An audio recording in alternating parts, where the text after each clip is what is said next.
Hello बच्चों, कैसे हो आप लोग। आज इस वीडियो में हम स्टार्ट करने जा रहे हैं TYBA SAM 6 का इनडायरेक्ट टैक्सेस का क्वेश्चन पेपर 2023 विद सॉल्यूशंस। ठीक है, तो इसके अंदर आज जो हम कर रहे हैं वो क्वेश्चन नंबर 2 का ए पार्ट है, यानी कि आपको इसमें क्वेश्चन नंबर 2A और B और ऑप्शन में आता है C एंड D। तो अभी हम कर रहे हैं A एंड B पार्ट। ठीक है, एंड B पार्ट के बाद हम लोग C एंड D को भी अटेम्प्ट करेंगे। तो चलिए क्वेश्चन नंबर 2 का A भी देखते हैं क्या लिखा हुआ है इसके अंदर, जो कि इनडायरेक्ट टैक्सेस है। और मैं बताऊं कि इसमें जो क्वेश्चंस आते हैं बहुत ही इजी से क्वेश्चंस आते हैं। ठीक है, इसमें ज़्यादा कैलकुलेशंस भी नहीं होता है और ज़्यादा सॉल्व भी नहीं करना होता है, आपको आराम से 15 मार्क्स मिल सकते हैं। तो आज जो क्वेश्चन देख रहे हैं ये वाला क्वेश्चन नंबर 2 का ए, ये आपको 8 मार्क्स के लिए दिया गया है और क्वेश्चन नंबर 2 का बी ये 7 मार्क्स के लिए दिया गया है। ठीक है, तो क्वेश्चन नंबर 2 का ए देखिए क्या लिखा हुआ है। Mister Manish give you the following information of his transactions for November 2021 as per the provisions related to the goods and service tax, that is GST. Classify the following items as taxable or not taxable. ठीक है, सिर्फ आपको क्या बताना है यहाँ पे कि टैक्सेबल क्या है और नॉट टैक्सेबल क्या है, बस इतने बताना है आपको, और जो कि 8 मार्क्स का क्वेश्चन दिया गया है। तो इसमें आप देख सकते हो मैंने यहाँ पे आपके लिए क्वेश्चन लिख दिया हुआ है, जिसमें सीरियल नंबर दिया हुआ है, सीरीज नंबर जिसको बोल सकते हैं 1 2 3 4 5 6 दिया गया है। फर्स्ट के अंदर क्या लिखा हुआ है, rent receive for the machinery in the factory. ठीक है, इसका रेंट रिसीव किया है, तो क्या ये टैक्सेबल है या नॉन टैक्सेबल है। ठीक है, सेकंड दिया हुआ है एक्सप्रेस पार्सल पोस्ट सर्विस दिया हुआ है। सेकंड दिया गया और building was let out for Vidya Vikas school.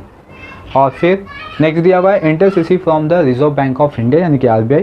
And fifth one given है house are let out and the individual for the residential purpose. और नेक्स्ट दिया हुआ है रॉयल्टीज़ फॉर ऑथरशिप बुक्स। ठीक है, ऑथरशिप बुक्स यहाँ पे दिया है। टोटल 6 यहाँ पे आपको इन्फॉर्मेशन गिवन है। अब इसमें से बताना है कि क्या टैक्सेबल है और क्या टैक्सेबल नहीं है, दैट इज मीन टैक्सेबल और नॉट टैक्सेबल। तो हम करेंगे कैसा, क्योंकि यहाँ पे किसके पर्सन के बारे में नाम दिया हुआ है, मिस्टर मनीष। मिस्टर मनीष का पूरा ये ट्रांजेक्शन दिया है नवंबर मंथ के लिए। ठीक है, तो हमें क्या करना है, सिंपल से देखो, पहले ये जो लिखा हुआ है सेम इसको कॉपी करो नीचे। ठीक है, मैंने यहाँ पे कॉपी कर लिया है ताकि आपको ईजी हो जाए समझने के लिए। अब इसके अंदर हम कॉलम को थोड़ा सा एक्सटेंड करेंगे।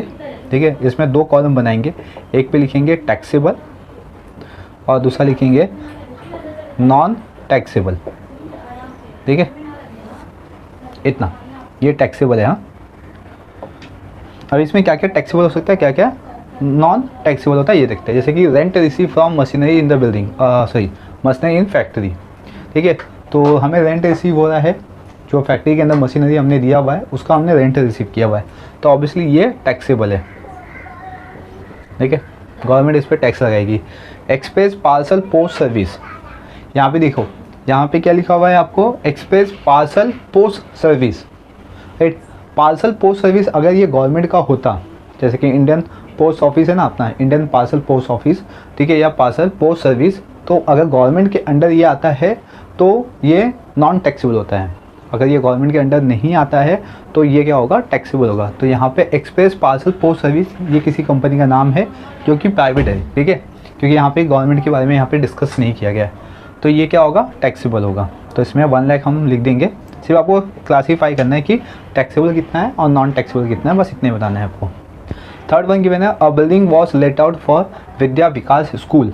यहाँ पे जो मिस्टर मनीष है उसने क्या किया है, बिल्डिंग को लेट आउट कर दिया है स्कूल के लिए, और स्कूल का नाम दिया हुआ है विद्या विकास स्कूल। अभी देखो नाम से आपको पता चल जाएगा विद्या विकास स्कूल। जो प्राइवेट होता है, ठीक है, उसका नाम कभी भी ऐसा नहीं होता है। ठीक है, अगर प्राइवेट स्कूल्स होते हैं तो उस पर टैक्सेबल होता है, लेकिन जो गवर्नमेंट के अंडर आते हैं वो नॉन टैक्सेबल होते हैं। तो विद्या विकास स्कूल ये थोड़ा सा रीड करने पे कैसा लग रहा है कि किसी पब्लिक सेक्टर्स का होगा, यानी कि गवर्नमेंट का होगा, तो इसीलिए ये क्या होगा, नॉन टैक्सेबल। तो उसको नॉन टैक्सेबल में लिखते हैं 7 लाख। फिर interest receive from the RBI से आप कुछ भी रिसीव करो, ये क्या होगा, नॉन टैक्सेबल होगा, तो इसलिए 10,000 RBI में आ जाएगा। ठीक है, नॉन टैक्सेबल। नेक्स्ट है house are let out to an individual for residential purpose. अभी देखो रेसिडेंशियल पर्पस है, इसीलिए इस पर कोई भी टैक्स नहीं लगेगा। अगर ये कॉमर्शियल पर्पस होता तो इस पर टैक्सेबल हो जाता। ठीक है, वो सबको इतना कॉन्सेप्ट समझना है। रेसिडेंशियल है, इंडिविजुअल रेसिडेंशियल है, तो ये क्या होगा, रेसिडेंशियल आ गया दैट इज नॉन टैक्सेबल, और कॉमर्शियल आ गया तो टैक्सेबल। ठीक है, तो ये हो गया नॉन टैक्सेबल। तो 40,000 लिखेंगे हम रेसिडेंशियल पर्पस के लिए। Next royalty for authorship of the books, ठीक है। तो ऑथरशिप दैट इज मीन इसमें गवर्नमेंट को कोई लेना देना नहीं है, तो ये क्या हो जाएगा आपका taxable, that is mean 2 lakh, right. Then अब इसका हम टोटल कर देंगे कि कितना टैक्सेबल अमाउंट है और कितना नॉन टैक्सेबल अमाउंट है। बस इतना ही करना है क्लास। आई होप कि ये जो 8 मार्क्स का क्वेश्चन था ये बहुत ही इजी था, ठीक है। आपको समझ में आ गया कि किस तरीके से सॉल्व करना चाहिए इसको। तो 7,50,000 ये नॉन टैक्सेबल में आ गया है, इसको ऐड करेंगे तो 7 ना 7 लाख, ओके। तो अपने को टैक्सेबल और नॉन टैक्सेबल बताना था, तो मैंने यहाँ पे बता दिया। बस इतना था सॉल्यूशन, बहुत ही सिंपल से देखो, कॉपी किया और उसमें जस्ट क्लासीफाई किया, 8 मार्क्स मिल जाएंगे, ठीक है। ये हो गया क्वेश्चन नंबर 2 का ए पार्ट। अब आते हैं हम क्वेश्चन नंबर 2 का बी पार्ट, जो कि आपको 7 मार्क्स के लिए दिया गया है, ठीक है। चलिए क्वेश्चन देख लेते हैं। क्वेश्चन गिवन है class, from the following details calculate the value of supply. आपको यहाँ पे कैलकुलेट क्या करना है, वैल्यू ऑफ सप्लाई, ठीक है। यहाँ पे हम स्टेटमेंट बनाएंगे वैल्यू ऑफ सप्लाई के लिए। तो यहाँ पे जो कंटेंट है यानी कि क्वेश्चन है वो मैंने यहाँ पे लिख दिया हुआ है आपको समझने के लिए। एक्चुअली क्वेश्चन बहुत ज़्यादा लेंदी है, ठीक है। तो मैं नेक्स्ट टाइम से देखूंगा, मैं क्वेश्चन नहीं लिखूंगा, ठीक है। आप लोग क्वेश्चन रिफर कर लीजिए। तो यहाँ पे सोल्यूशन देखते, सॉरी क्वेश्चन देखते पहले। From the following detail calculate the value of supply. देखिए फर्स्ट क्या लिखा हुआ है इसमें, concentrate value of supply of a goods by mister Khan to mister Parag, ठीक है। यहाँ पे वैल्यू ऑफ सप्लाई किसके अकॉर्डिंग हो रहा है, mister Khan to mister Parag के अकॉर्डिंग हो रहा है। और कितने का हो रहा है, ये 4 लाख का हो रहा है, ठीक है। ये वैल्यू ऑफ सप्लाई कितना अपने पास 4 लाख का भी यहाँ पे गिवन है, mister Khan to mister Parag. The following expenses were incurred by the mister Parag on the behalf of the mister Khan. First क्या दिया हुआ है, कॉस्ट ऑफ पैकिंग गिवन है इसमें, देख सकते हो, और लोडिंग चार्जेस भी गिवन है। और अदर इन्फॉर्मेशन के में क्या गिवन है, जैसे कि डिलीवरी चार्जेस गिवन है, जिसको हमने पे किया हुआ है, paid to mister Gopi by the mister Parag on instructions of the mister Khan, ठीक है।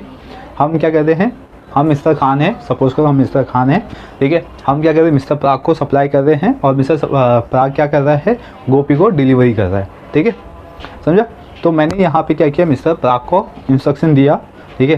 तो जो चार्जेस होगा, डिलीवरी चार्जेस होगा, मिस्टर गोपी से कवर किया जाएगा। तो delivery charges to mister Gopi by mister Parag on the instructions of the mister Khan. Additional packaging charges, ठीक है, additional packaging charges paid by the mister Khan on behalf of the mister Parag, ठीक है। अगर कुछ एडिशनल चार्जेस है, ठीक है, तो वो पे कौन करेगा, mister Khan on the behalf of the mister Parag, mister Parag के बिहाफ में मिस्टर खान पे करेगा, ठीक है। और subsidiary receive from the ABC limited, ठीक है। तो सब्सिडरी हमने रिसीव कर लिया है। तो ये जितना भी अब इसमें कंटेंट गिवन है ना, पहले उसको लिख लेते हैं लाइन से। ये क्या वैल्यू ऑफ सप्लाई का स्टेटमेंट है, तो उसका फॉर्मेट आपको मालूम चाहिए, जो क्वेश्चन में दिया सेम ऐसा लिखेंगे। यहाँ सोल्यूशन कर दे क्लास। तो इसमें मैंने एक ही में question number A, question number B बता रहा हूँ, बहुत ही सिंपल सा सम है, एक्चुअली 15 मार्क्स के लिए दिया गया। फर्स्ट हम यहाँ पे लिख देंगे पर्टिकुलर्स, ठीक है। अभी क्या क्या गिवन था उसमें वो लिखते हैं, जैसे कि वैल्यू ऑफ सप्लाई गिवन है आपको, value of supply first one जो मिस्टर खान से मिस्टर पराग में हो रहा है, ठीक है। सेकेंड यहाँ पे अदर एक्सपेंसेस इंकर्ड क्या हुए, जैसे कि कॉस्ट ऑफ पैकेजिंग है, ठीक है, और लोडिंग चार्जेस है, कॉस्ट ऑफ पैकिंग, फिर नेक्स्ट है लोडिंग चार्जेस, ठीक है, ये हो गया। और अदर इंफॉर्मेशन में क्या क्या गिवन है आपको, जैसे कि डिलीवरी चार्जेस गिवन है, वो लिख दो यहाँ पे। ये सम्स के अकॉर्डिंग जो भी गिवन है मैं यहाँ पे राइट डाउन कर दे रहा हूँ, ठीक है, यहाँ तक। इसके बाद आपको एडिशनल पैकेजिंग चार्जेस गिवन है, लिखते हैं एडिशनल पैकेजिंग चार्जेस, फिर सब्सिडी गिवन है यहाँ पे, ठीक है। तो अभी इसमें देखते हैं, अभी इसमें अमाउंट लिखते हैं, ओके। तो इसमें वैल्यू ऑफ सप्लाई कितना है देखो, 4 लाख है, वो लिख दो। सब सप्लाई का पार्ट है ना, यहाँ पे जितना भी हो रहा है सब क्या आपका सप्लाई का पार्ट है। कॉस्ट ऑफ पैकेजिंग कितना है 15, ठीक है, फिर 28, फिर यहाँ पे लिखते हैं ये 12,000 है यहाँ पे। डिलीवरी चार्जेस कितना है 12,000, एडिशनल पैकेजिंग चार्जेस कितना है 15,000, और इसमें आएगा सब्सिडी 10,000। अब हम इसका टोटल कर देते हैं क्लास। तो इधर लिखते हैं हम लोग वैल्यू ऑफ सप्लाई, ठीक है। अब सब ऐड कर देंगे क्लास तो हमें मिल जाएगा वैल्यू ऑफ सप्लाई। तो कितना आएगा 4,80,000, 4,80,000। अब क्लास की ये जो क्वेश्चन नंबर 2 का बी था ये भी आपको समझ में आ गया कि कैसे सॉल्व करना चाहिए। ठीक है, वैल्यू ऑफ सप्लाई में जो भी सप्लाई आपको सप्लाई से रिलेटेड कॉन्सेप्ट होना चाहिए वो सब हम यहाँ पे कॉपी कर देंगे। तो ये हो गया क्वेश्चन नंबर 2 का बी पार्ट भी। देखिए अब हम मूव ऑन करेंगे क्वेश्चन नंबर 2 का सी एंड डी पार्ट पे। ठीक है, तब तक आप उसको नोट डाउन कर लीजिए। ओके क्लास, तो अभी हम स्टार्ट करते हैं क्वेश्चन नंबर 2 का सी पार्ट। अब देखो क्वेश्चन नंबर 2 का सी पार्ट क्या गिवन है इसमें। Pragati limited trading concern in the Mumbai finish you with the following informations for the financial year 2021 and 2022. Find out whether the Pragati Limited eligible to the opt composition scheme. अगर आपको composition scheme मालूम होगा class तो ये आपके लिए और easy हो गया होगा। ठीक है, जो कि 8 मार्क्स का क्वेश्चन है। जिन बच्चों को कंपोजिशन स्कीम नहीं मालूम है पहले मैं वो समझा देता हूँ। कंपोजिशन स्कीम होता क्या है मैं यहाँ पे लिख देता हूँ। ठीक है, कंपोजिशन स्कीम के अंदर 2 कंडीशंस है बेसिकली समझने के लिए। तो यहाँ पे लिखता हूँ कंपोजिशन स्कीम। जिन बच्चों को नहीं पता है तो उनके लिए ये इजी हो जाएगा समझना। एक तो आता है इसमें स्पेशल कैटेगरी, ठीक है, और एक आता है अपना अदर कैटेगरीज। ठीक है, यही 2 स्कीम है इसके अंदर समझने के लिए। अगर आप स्पेशल कैटेगरी के अंदर बिलोंग्स करते हो तो आपको कितने का एग्जेम्प्टेड है टैक्स 75 लाख का। ठीक है, याद रखिए ये क्या होगा एग्जेम्प्टेड के बारे में बात कर रहे हैं हम लोग, इतना आपका एग्जेम्प्टेड होगा। ठीक है, कंपोजिशन स्कीम के अंदर। अगर आप अदर्स में आते हो, अदर्स में आपको ठीक है 1,50 लाख, ठीक है 1,50 लाख का आपको एग्जेम्प्टेड है। समझो, ये 2 कैटेगरी आपको मालूम होना चाहिए। और अदर्स के अंदर आपका अदर स्टेट आता है। अदर स्टेट में जैसे कि मुंबई भी आता है। ठीक है, मुंबई हो गया या जितने भी आप स्टेट ले सकते हो तो वो आ जाएगा इसके अंदर। तो 1,50 लाख का इसमें एग्जाम्प्टेड दिया गया है बेसिकली। तो ये कैटेगरीज आपको मालूम होना चाहिए सम को सॉल्व करते समय। तो जैसा अभी हमने क्वेश्चन रीड किया कि जो प्रगति है ठीक है वो ट्रेडिंग कंसर्न से बिलोंग कर रही है। ठीक है, मतलब प्रगति लिमिटेड जो कंपनी का नाम है वो ट्रेडिंग कंसर्न है और ये मुंबई में है बेसिकली, मुंबई। ठीक है, तो मुंबई में क्या आएगा आपका अदर कैटेगरीज आएगा जिसके अंदर आपको 1,50 लाख का एग्जाम्प्टेड होगा। ठीक है, तो अगर ये एग्जेम्प्टेड है तो दैट इसमें जो प्रगति लिमिटेड है वो क्या कंपोजिशन स्कीम के लिए एलिजिबल हो जाएगी। ठीक है, अगर इसके ऊपर जाता है तो वो एलिजिबल नहीं होगी। क्लियर, तो आपको इसमें कंटेंट क्या क्या दिया है यानी कि क्वेश्चन क्या क्या दिया है वो देखते हैं। यहाँ पे सीरियल नंबर दिया हुआ है टोटल 5 यहाँ पे ट्रांजेक्शन गिवन है जिसमें फर्स्ट वन क्या गिवन है value inward supplies on which ठीक है tax is payable under the reserve. ठीक है, क्या है इसका full form reserve charges mechanisms. ठीक है, और जीएसटी रेट गिवन है 5%। फिर next inter state supply given है विच आर होली एग्जेम्प्टेड दिया हुआ यहाँ पे section 11 of the GST act 2017। फिर थर्ड वन दिया इसमें इंटर स्टेट है supply of the goods chargeable at 18% GST. ठीक है, इतना आपको जीएसटी देना पड़ेगा फिर अगर आप इसके बियॉन्ड जाते हो तो। ठीक है, नेक्स्ट है inter state supply made which are chargeable to the GST at nil rate. ठीक है, इस पर कोई भी चार्जेस नहीं है, नील रेट दे दिया हुआ है। Inter state supply goods chargeable at 5% GST और जीएसटी का यहाँ पे मतलब inter state supply of goods given है 5 लाख का। क्लियर है यहाँ पे। तो अभी पहले तो अपने को देखना है जो प्रगति लिमिटेड है जो कि मुंबई में ट्रेडिंग कंसर्न है तो क्या वो कंपोजिशन स्कीम में आएगी या नहीं आएगी। मतलब अगर 1,50 लाख के ऊपर जाता है तो वो एग्जेम्प्टेड नहीं होगी। ठीक है, अगर उसके अंदर ही है तो वो एग्जेम्प्टेड हो जाएगी। That is means Pragati limited क्या हो जाएगी यहाँ पे एलिजिबल हो जाएगी। तो पहले चलिए इसको कैसे सॉल्व करना है पहले सॉल्व करके देख लेते हैं, फिर उसके बाद इसके आगे के कॉन्सेप्ट को समझते हैं। तो फर्स्ट वन हम यहाँ पे बनाएंगे कैलकुलेशंस। फर्स्ट पार्ट क्या होगा इसमें हम यहाँ पे कैलकुलेट करेंगे कैलकुलेशंस या कैलकुलेट कैलकुलेशन लिखता हूँ कैलकुलेशंस ऑफ एग्रीगेट टर्नओवर। ठीक है, इसमें लिखेंगे पर्टिकुलर। इसमें क्या क्या आएगा सिर्फ आपका इंटर स्टेट सप्लाई आता है बाकी कुछ नहीं आएगा। ठीक है, तो इसमें लिखते हैं इंटर स्टेट सप्लाई। ठीक है, इसमें total 4 inter state supply given है। आप देख सकते हो 2, 3, 4, 5 ये सब आपको इंटर स्टेट सप्लाई गिवन है। तो मैं यहाँ पे 4 टाइम्स का इंटर स्टेट सप्लाई लिख देता हूँ। इंट्रा स्टेट सप्लाई,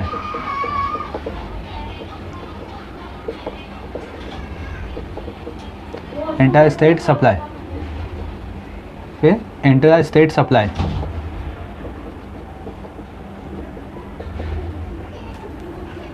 फिर इसका टोटल कर देंगे हम लोग, ठीक है, क्योंकि एग्रीगेट निकालना है मतलब टोटल निकालना है हमें।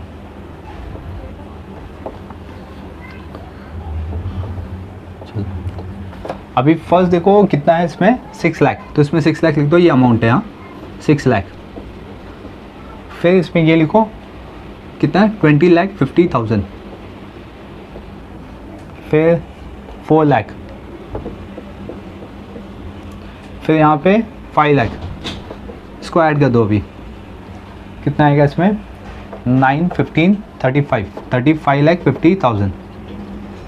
यस, तो देखो यहाँ पे तो अपने को कितना चाहिए 1,50,00,000 चाहिए, ठीक है, तो बट अपने पास आया कितना अभी 35,50,000, दैट इज मीन्स यहाँ पे प्रगति लिमिटेड जो ट्रेडिंग कंसर्न मुंबई में है, ये क्या हो जाएगी एलिजिबल हो जाएगी फॉर द किसके लिए कंपोजिशन स्कीम के लिए, ठीक है। तो अभी इसका स्टेटमेंट देंगे, तो लिखते हैं सिंस, ठीक है, सिंस प्रगति,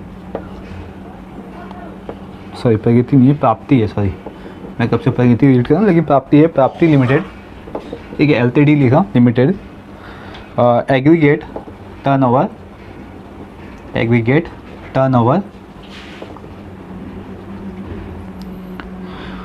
इज ₹35,50,000, ठीक है, which is less than the threshold, threshold limit, और थ्रेशोल्ड लिमिट कितना बताया मैंने ऑफ 1.5, यहाँ पे ऐसा भी सकते हो करोड़, ठीक है, 1.5 करोड़। फिर Prapti limited, limited is eligible to opt composition scheme, ठीक है, समझा। यहाँ पे 2 स्टेटमेंट लिखा है, अगर ध्यान दोगे तो फर्स्ट स्टेटमेंट बताया कि ये 1.5 करोड़ से कम है, ठीक है, एक ये हो गया। फिर सेकंड में बताया कि प्राप्ति जो लिमिटेड है वो एलिजिबल है कंपोजिशन स्कीम के लिए, ठीक है। अब इसमें जो थर्ड पार्ट आएगा इसका, ठीक है, मतलब इसका सेकंड पार्ट लेते हैं। सेकंड पार्ट में अभी हम क्या फाइंड आउट करेंगे, यहाँ पे composition tax liabilities find out करते हैं, ठीक है, बहुत ही ईजी सा है, composition tax liabilities find out करेंगे। तो मैं यहाँ पे फॉर्मेट बना लेता हूँ, इसका सेकंड पार्ट है, देखो यहाँ पे लिखेंगे calculation of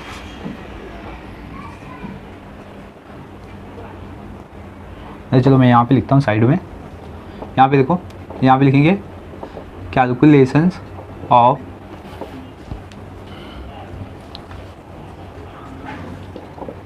composition tax liabilities, ठीक है। तो इसके अंदर हम लिखते हैं पर्टिकुलर, कॉलम बना लेंगे, ठीक है, पर्टिकुलर्स, यहाँ पे देखो, और इसमें आएगा रुपीस। अब इसमें लगेगा क्या, ठीक है, composition tax liability as per the GST निकालना है। तो जीएसटी में 2 पार्ट आता है, एक तो आता है आपका सीजीएसटी और दूसरा आता है एसजीएसटी, ठीक है, और देन इसका टोटल करेंगे यहाँ पे, क्लियर। अब ये जीएसटी कितना लगेगा और किस पे लगेगा, तो अगर देखा जाए तो जो प्राप्ति लिमिटेड है, ठीक है, ये मुंबई से बिलोंग करती है, तो उस पर कितना परसेंट लगेगा 1% का जीएसटी लगेगा। जीएसटी एट द रेट कितना रहेगा 1%, ठीक है, ऑन सॉरी जीएसटी 1% ऑफ ये जो अपना टोटल एग्रीगेट टर्नओवर आया ना उस पर, तो यहाँ पे देखता हूँ मैं एग्रीगेट टर्नओवर, ठीक है, आपको समझने के लिए। तो अपना जो जीएसटी रहेगा अगर मुंबई से बिलोंग कर रही है तो उसको 1% लगेगा यहाँ पे। तो यहाँ पे निकालते हैं हम लोग एट द रेट, अभी देखो जीएसटी का हाफ होता है सीजीएसटी और एसजीएसटी, यानी कि 1% का हाफ करेंगे यहाँ पे 0.5% और 0.5%, क्लियर। अगर मैं सीधा सीधा इसका 1% निकालता हूँ क्लास, तो कितना आएगा 35,500 ये टोटल जीएसटी मुझे मिल जाएगा। ठीक है, मुझे अगर देखा जाए तो जीएसटी अमाउंट कितना मिलेगा, ₹35,500, बट इसका हाफ ऑफ हम लोग यहाँ पे लिखेंगे। ठीक है, तो इसका हाफ ऑफ कितना आएगा, तो 17,750 आएगा, यहाँ पे 17,750 आएगा। ठीक है, अगर आपको चाहिए तो आप इंडिविजुअल भी निकाल सकते हो, 35,50,000 का 0.5% निकालोगे तो भी इतना ही आएगा। ठीक है, तो हमें जीएसटी अमाउंट कितना मिल गया, 35,500। क्लियर यहाँ पे। अब इसके लिए आपको देखो यहाँ पे क्या लिखा हुआ है ना, रिजर्व चार्जेस मैकेनिज्म लिखा हुआ है ना, तो इसका स्टेटमेंट देते हैं। तो यहाँ पे लिखते हैं, ये जैसा लिखा हुआ है वैसे लिखना है। ठीक है, फिर आएगा इसमें थर्ड पार्ट लिखते हैं, value of inward supply, inward supply on which tax is payable, tax is payable under। ठीक है, यहाँ पे RCM लिखोगे तो भी चलेगा, या तो आप इसका फुल फॉर्म भी लिखोगे तो भी चलेगा, रिजर्व चार्जेस मैकेनिज्म।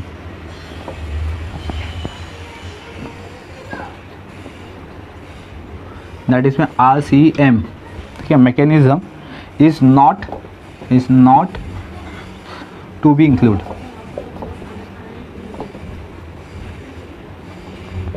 ठीक है, तो ये इस तरीके से कर सकते हैं, क्योंकि यहाँ पे कितना दिया था आपको, 5% दिया था 7,50,500 पे।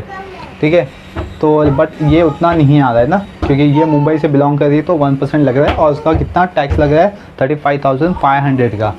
तो दैट इज़ मीन्स जो प्राप्ति लिमिटेड है वो अगर से कंपेयर किया जाएगा तो बहुत ही कम अमाउंट है, इसलिए ये नॉट एलिजिबल है रिजर्व चार्जेस मैकेनिज्म्स के लिए। तो दैट इज़ मीन यहाँ पे वैल्यू ऑफ सप्लाई जो लिखा हुआ है यहाँ पे, value of inward supply on which tax is payable under the, ठीक है, reserve charges mechanism is not to be included, यानी कि यहाँ पे इसको RCM के अकॉर्डिंग इसको टैक्स पे नहीं करना पड़ेगा। तो ये हो गया क्वेश्चन नंबर 2 का C पार्ट। अब हम मूव ऑन करते हैं क्वेश्चन नंबर 2 के D पार्ट पे। आई होप क्लास की पूरा कॉन्सेप्ट आपको समझ में आ गया कि उसको किस तरीके से सॉल्व करना है। देखना यहाँ पे स्पेशल जो कैटेगरी होता है वो मेंशन होता है, स्पेशल कैटेगरी। अगर स्पेशल कैटेगरी मेंशन नहीं है, सिर्फ स्टेट मेंशन है, तो यहाँ पे 1.5 करोड़ यानी कि 1.50 लाख भी आप बोल सकते हो। क्लियर, इतना उसका एग्जेम्प्टेड होगा। चलिए अब हम मूव ऑन करते हैं क्वेश्चन नंबर 2 के D पार्ट पे। ओके क्लास, अभी हम स्टार्ट करते हैं क्वेश्चन नंबर D का। ठीक है, क्वेश्चन नंबर D जो दिया हुआ है, यानी क्वेश्चन नंबर 2 का D दिया हुआ है, बहुत ही ईजी सा है। जैसे भी हमने इसके पहले क्वेश्चन नंबर क्या देखा था, हमने क्वेश्चन नंबर 2 का A देखा था, सेम उसी तरीके से यहाँ पे भी क्वेश्चन दिया हुआ है। क्वेश्चन क्या है यहाँ पे, राजापुर पोस्ट ऑफिस, देखिए राजापुर पोस्ट ऑफिस गिवन है, provide the following service to the person other than government during the years ending दिया हुआ है 31 मार्च 2022 का, and classify the following item as taxable और नॉट टैक्सेबल। मतलब यहाँ पे भी आपको टैक्सेबल बताना है और नॉन टैक्सेबल बताना है। ठीक है, तो यहाँ पे टोटल 7 कैटेगरीज गिवन है। ठीक है, इन्फॉर्मेशन गिवन है, जैसे कि transfer of money through the money order दिया हुआ है। ठीक है, पेंशन पेमेंट सर्विस दिया हुआ है, ऑपरेशन ऑफ सेविंग अकाउंट दिया हुआ है, रूरल पोस्टल लाइफ इंश्योरेंस दिया हुआ है, डिस्ट्रीब्यूशन ऑफ बॉन्ड है, इशुएंस ऑफ पोस्टल ऑर्डर दिया हुआ है, collection of telephone bill given है। ऐसे टोटल 7 यहाँ पे गिवन है। ठीक है, तो अब हम इसमें से क्या कर सकते हैं, टैक्सेबल और नॉन टैक्सेबल निकाल सकते हैं। एक एक कॉन्सेप्ट को समझते हैं और टैक्सेबल और नॉन टैक्सेबल करते हैं। यहाँ पे देख सकते हो अमाउंट है। ठीक है, मैं क्या करता हूँ ना, इसी के अंदर ही टैक्सेबल और नॉन टैक्सेबल करता हूँ, क्योंकि ये पूरा क्वेश्चन कॉपी करना पड़ेगा सिर्फ अमाउंट के कॉलम को लीव करके। ठीक है, अभी मैं यहाँ पे अमाउंट को कॉलम रहने देता हूँ, बाद में इसको मैं रफ कर दूँगा जब इसका सोल्यूशन हो जाएगा। ठीक है, तो इसमें मैं 2 पार्ट कर लेता हूँ। एक बनाऊँगा मैं टैक्सेबल, ठीक है, दूसरा बनाऊँगा नॉन टैक्सेबल। याद रखिए, ठीक है, बाद में मैं इसको रफ करता हूँ। तो इसमें टैक्सेबल क्या हो सकता है और नॉन टैक्सेबल क्या हो सकता है। जैसे कि आप देख सकते हो, फर्स्ट क्या लिखा हुआ है कि transfer of money to the money orders. ठीक है, जब भी मनी ऑर्डर का जो कॉन्सेप्ट आता है ना, इसके रिगार्डिंग, मतलब मनी ऑर्डर के रिगार्डिंग, ठीक है, कोई भी ट्रांजेक्शन आने दो, कुछ भी इंफॉर्मेशन आने दो, मनी ऑर्डर आ गया तो मतलब ये एग्जेम्प्टेड होगा। ठीक है, तो ये एग्जेम्प्टेड है, दैट इज में नॉन टैक्सेबल है, तो 6,50,000 नॉन टैक्सेबल में आएगा। क्लियर यहाँ पे। फिर पेंशन पेमेंट सर्विस, पेंशन कौन देता है? गवर्नमेंट ही देता है ना, तो गवर्नमेंट के अंडर आ गया। जैसे मैंने लास्ट सब में बताया था कि गवर्नमेंट के अंडर में कुछ भी आएगा वो क्या हो जाएगा? एग्जेम्प्टेड है यार, हो जाएगा। ठीक है, तो ये एग्जेम्प्टेड हो जाएगा 2,50,000। चलो ये हो गया। फिर ऑपरेशन ऑफ सेविंग अकाउंट, अगर पोस्ट ऑफिस है ये, ऑब्वियसली पोस्ट ऑफिस है तो पोस्ट ऑफिस भी ये क्या होगा? सेविंग अकाउंट जो ओपन होता है ये गवर्नमेंट के अंडर ही होता है, तो ये भी क्या होगा? आपका एग्जेम्प्टेड होगा।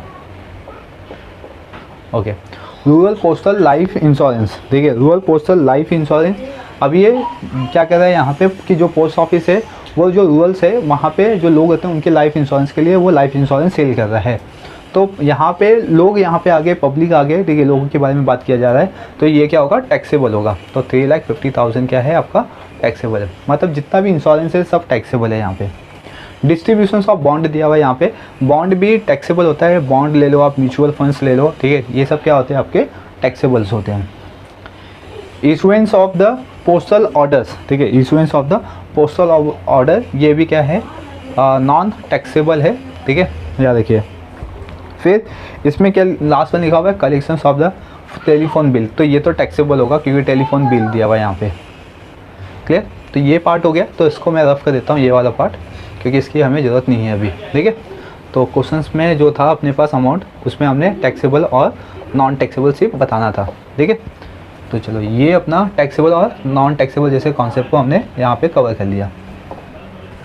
ठीक है, अब हम क्या करेंगे? इसका टोटल करते हैं क्लास। यहाँ पे टोटल लिख दो। इसका टोटल कितना आएगा?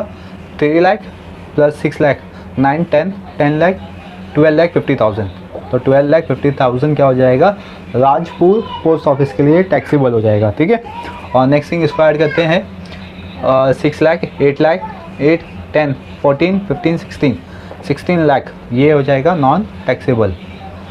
आयो क्लास की ये जो क्वेश्चन नंबर 2 का डी पार्ट था, देखो बहुत ही सिंपल सा, यही 15 मार्क्स के क्वेश्चन आएंगे आपको इनडायरेक्ट एक्सपेंसेस पे। अभी तो आगे बहुत सारे क्वेश्चन है, देखिए टोटल 5 क्वेश्चन आते हैं ना, तो अभी क्वेश्चन नंबर 2 हमने कंप्लीट कर लिया हुआ है। अब हम जो नेक्स्ट लेक्चर्स होगा, नेक्स्ट वीडियो होगा, उसके अंदर क्वेश्चन नंबर 3 का पूरा जितने भी क्वेश्चन है सबको हम कवर करेंगे। आपको क्या करना है? सिंपल सा चैनल को सब्सक्राइब कर लेना है, ताकि आपको इसी तरीके के अपकमिंग वीडियो के अपडेट मिलते रहेंगे। बने रहिए चैनल पे। Thank you for watching.